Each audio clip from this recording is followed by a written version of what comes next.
Nouveau numéro. Nous recevons pour vous M. Serge Bondedi, qui est le secrétaire général de l'ONG IMAE, ici à Lubumbashi, dans une délégation de l'EPST, du ministère national de l'enseignement primaire, secondaire et technique. M. Serge, bonsoir et bienvenue. Bonsoir mon frère. Voilà, M. Serge, d'entrée de jeu, quelle est la mission de votre présence ici à Lubumbashi? Oui, effectivement, c'est une mission mixte gouvernementale, certes, parce que c'est diligenté par le ministre national de l'EPST, dans laquelle on trouve la partie gouvernement et la partie partenaire éducatif. Donc il y a un de ses conseillers, un inspecteur général adjoint, le président de la délégation syndicale et puis moi personnellement pour les comptes de la société civile. Je crois que vous êtes informé que récemment il a été opéré le mutation, donc les autorités qui étaient ici dans la province éducationnelle du Haut-Katanga 1 ont été envoyés ailleurs et il y a de nouvelles autorités. Il fallait donc pour nous d'accompagner leur installation et puis de sensibiliser les responsables ou les opérateurs éducatifs de manière à s'inscrire davantage dans les réformes, dans le respect des instructions et du règlement du ministère. IMAE est toujours présent dans toutes les démarches de l'EPST. IMAE accompagne les gouvernements congolais dans les sous-secteurs de l'éducation. Vous pouvez nous dire quelle est la vraie mission de l'IMAE à côté du ministère national de l'enseignement primaire, secondaire et technique? Oui, comme vous le savez, nous, c'est la défense et la promotion. On contribue à la défense et à la promotion de l'éducation comme droit et valeur universelle. Nous nous occupons de l'éducation, la formation et toutes les questions liées aux jeunes. Mais concernant l'EPST, nous avons des focus bien précis. Nous avons la question de la gratuité de l'enseignement. Nous avons la question de la scolarisation et de manière globale l'éducation de la jeune fille. Nous avons la question de l'enseignement à distance et l'éducation au NETIC. Nous avons le suivi des politiques éducatives et puis d'autres pour ne pas trop me pluguer là-dessus.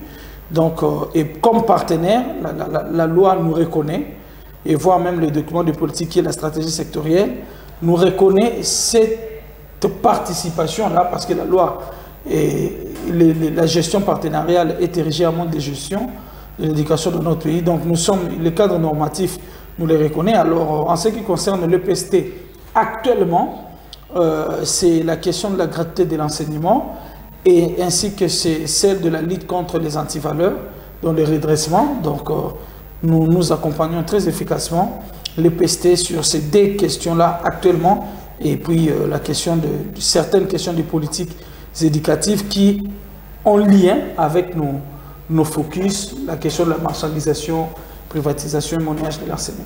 Parce que vous avez parlé des antivaleurs dans votre intervention de tout à l'heure, qui s'appliquent d'ailleurs dans les établissements scolaires des Lubumbashi privés comme publics, notamment la perception des frais illicites comme le contrôle des dossiers.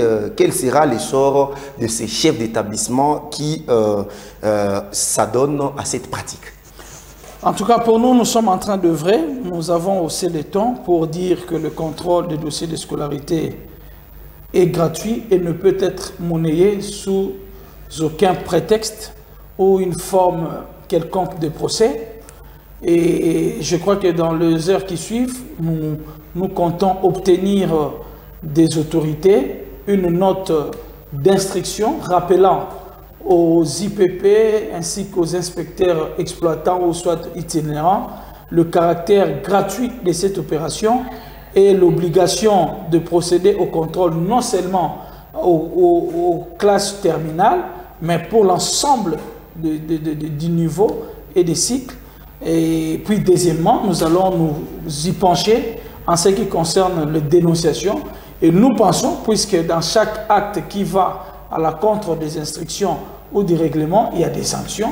Et nous serons vraiment très heureux de voir s'il y aura des sanctions telles que cela a été le cas concernant les dénonciations que nous avons faites au sujet de la rentrée des classes.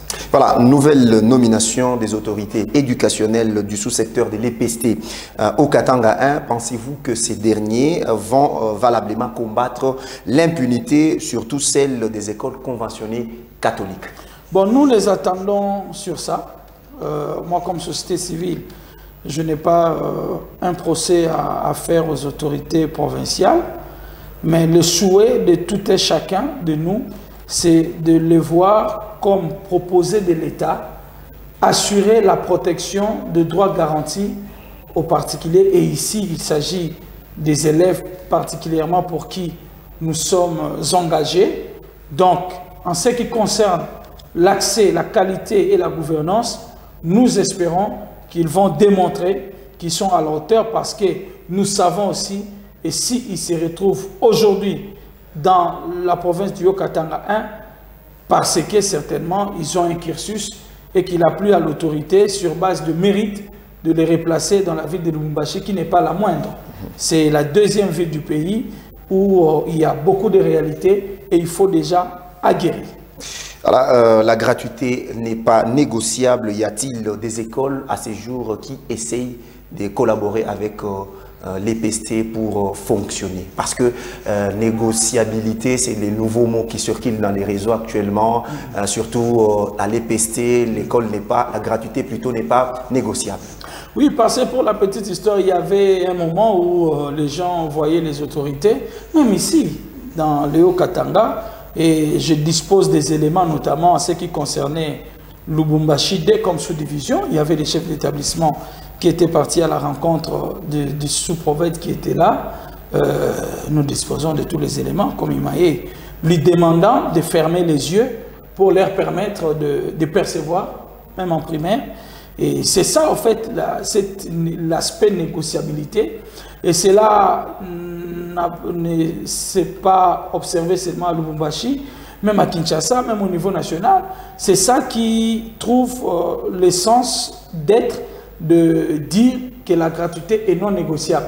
Donc effectivement, il y a de ces personnes véreuses qui croient qu'il faut peut-être soudoyer ou avoir des termes secrets avec les autorités pouvant leur permettre de percevoir. Et nous avons nettement l'impression que c'est ce qui caractérisait aussi la province éducationnelle du Haut-Katanga 1 à un certain moment, parce qu'il était anormal de voir que les autorités étaient sur place et qu'il y avait des écoles qui percevaient, mais il n'y avait pas de gens qui étaient là présents pour sanctionner ceux qui allaient à la contre de la loi et puis des instructions.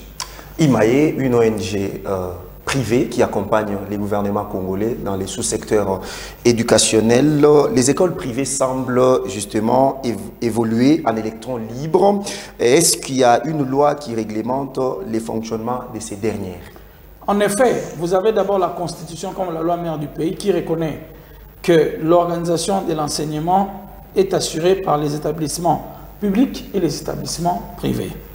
Et la loi cadre qu'il s'agit organise vraiment des choses et fixe le principe légaux en ce qui concerne le fonctionnement des écoles privées qui, comme vous le savez, ne sont pas que des écoles, mais pour être école, elles doivent être agréées. Donc, aucune école ne peut fonctionner en électron libre.